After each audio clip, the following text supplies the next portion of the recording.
आमिर फारूक के पास ही चले जाते हैं? जाते नहीं, आमिर फारूक चीफ जस्टिस है, मार्किंग उसने खुद करनी होती है, खुद वो पिटिशनों को नंबर लगवा के अपने पास रख लेता है। इंशाल्लाह अगली पेशी पे आमिर फारूक होगा या हम होंगे, ये आपको बता दें। मैं गुजारिश करता हूँ, वो छोटे छोटे रिलीफ दिए हैं उसने, असल रिलीफ जो है ये है साइफर का केस। अब अगर वो आपकी बात नहीं मानते तो फिर बात मनाने की नहीं, हम कहते हैं अगर कानून पे अमल ना किया तो हम दूसरा रास्ता अपनाएंगे। हम कोई भी रास्ता इख्तियार कर सकते हैं। हमें इंस्ट्रक्शंस मिल गई हैं आज खान साहब से भी और शाह महमूद कुरैशी साहब से भी कि हमें एतमाद नहीं है आमिर फारूक पे। पहले भी एक हमारे साबिक जज की फिल्म बना के चलाई गई, जिसकी वजह से ये जो दहशत फौजी अदालतों का फैसला ना हो सका। 14 मई के फैसले की कंटेम्प्ट जो तैयार पड़ी थी, जिस पे हुक्म होना था कि इलेक्शन क्यों नहीं कराए, इन पे कंटेम्प्ट लगाई जाए, वो क्यों नहीं सुनी गई, वो ब्लैकमेल किया गया एक जज साहब को। 2 जजेस की कुछ प्रॉपर्टियों की मूवीज़ भी हैं और मूवीज़ भी हैं, पता नहीं कौन कौन सी हैं, जिनको अदारे इस्तेमाल करके उन सीनियर जजेस को जो है ब्लैकमेल और हरासा कर रहे हैं। मैं आपको साफ बता दूं, ये अदारे ब्लैकमेल और हरासा कर रहे हैं हमारे जजेस को। हम जजेस के साथ खड़े हैं। वो कॉन्स्टिट्यूशन के मुहाफिज साहब और शाह महमूद कुरैशी साहब ने वाज़ेह अल्फाज में जज साहब को कहा है कि आपके हुक्म की कोई तामील नहीं हो रही, ना ही मेरे वकला को मुझसे मिलने दिया जा रहा है, जिस पर अदालत ने बड़ा सख्त नोटिस लेते हुए सुपरडेंट जेल को बुला के हदायत की और आर्डर किया इन राइटिंग कि इनके वकला को और इनकी फैमिली को आपने मुलाकातें करवानी हैं।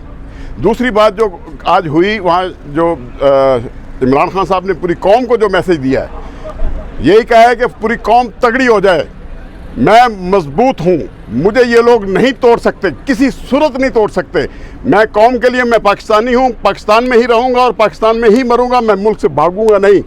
मैं इन कुव्वतों का मुकाबला करूँगा, इस कौम को इस दलदल से, महंगाई के दलदल से, और जो हमारे ऊपर 40 सालों से जो मुसल्लत, जो हुंडे बदमाश जो है सियासतदान, उनकी छुट्टी करवाएंगे। और दूसरी बात, उन्होंने साफ कह दिया मैं किसी अदारे से नहीं डरता, ना एस्टेब्लिशमेंट से डरता हूँ, लेकिन पाकिस्तान की फ़ौज मेरी फ़ौज है, मेरे मुल्क की फ़ौज है, मैं उसकी इज़्ज़त करता हूँ। ये उनके अल्फाज हैं। और वो कहते हैं कि हमने पूरे मुल्क के अंदर अवाम को मेरा पैगाम दे दें कि हमें जो है इलेक्शन चाहिए, इलेक्शन करवाए हुकूमत, और जल्द से जल्द करवाए ताकि मुल्क के अंदर स्टेबिलिटी आए।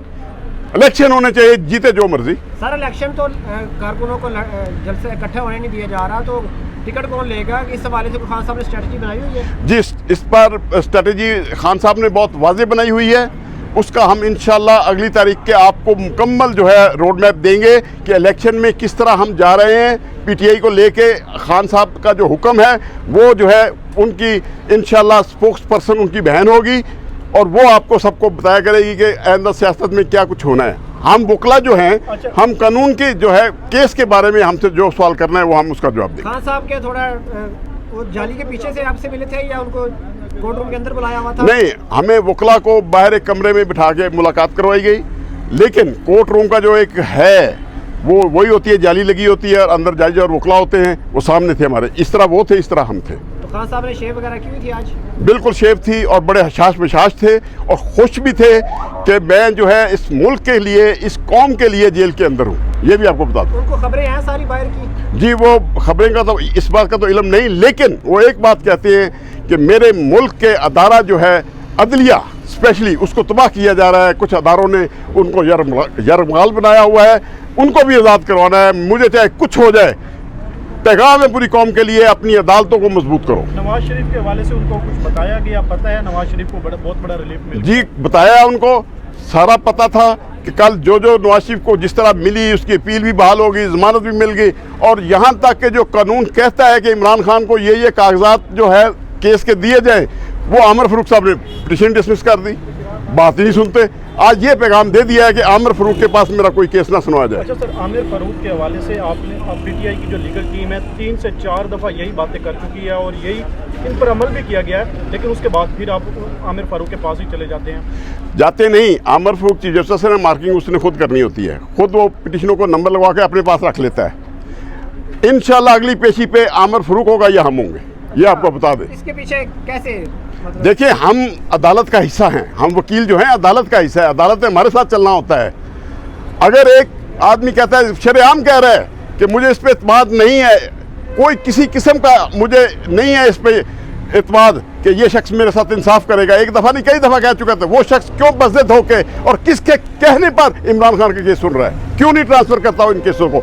इंशाल्लाह अगली पेशी में बताएंगे उसको। हाई कोर्ट में भी आप नहीं सुन सकते, ना ही आपके पास सुनाना चाहते हैं। जो फैसला करना करो। सर आप इतना लेट क्यों आए? अगर आप पहले होते तो शायद इधर तक ना हालात ना पहुंचते जिस तरह आप जा रहे हैं। नहीं, देखिए, क्लाइंट ने जब मुझे वकील करना तब मैंने आना था, और मैंने आपको पहले भी आपके व्लॉगर्स में बता चुका हूँ जो कुछ अदारे कर रहे हैं।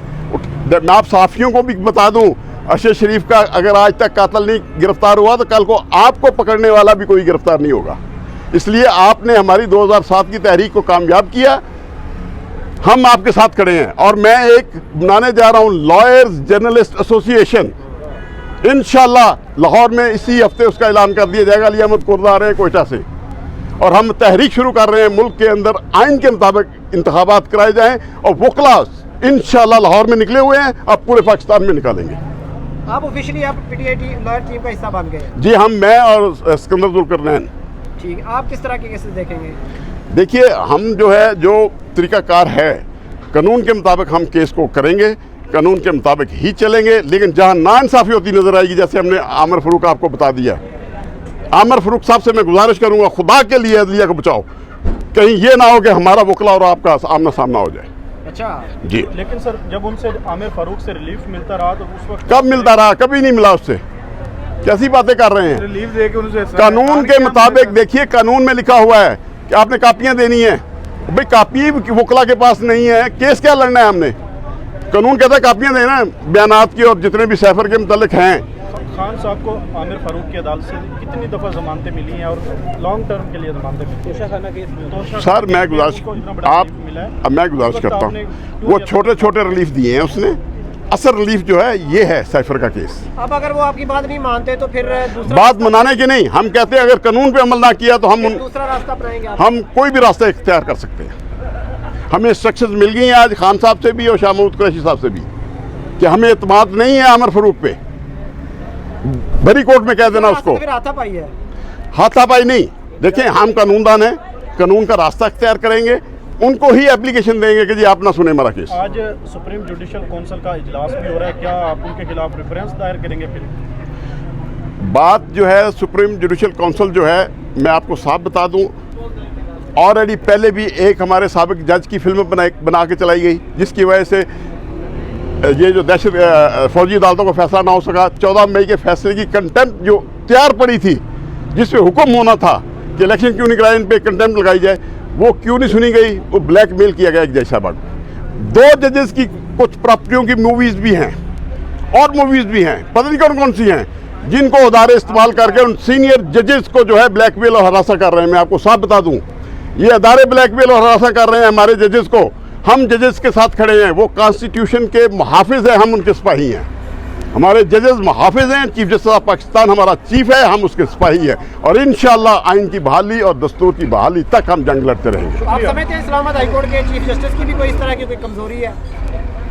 बज़ाहिर तो ये नजर आ रहा है, क्योंकि इन जजेस के जो असासाजात देखें, इनके बेटों के और इनके दमादों के असासाजात ही देख लें कम से कम, सब बात सामने आ जाएगी, जिसकी वजह से ये ब्लैकमेल हो रहे हैं।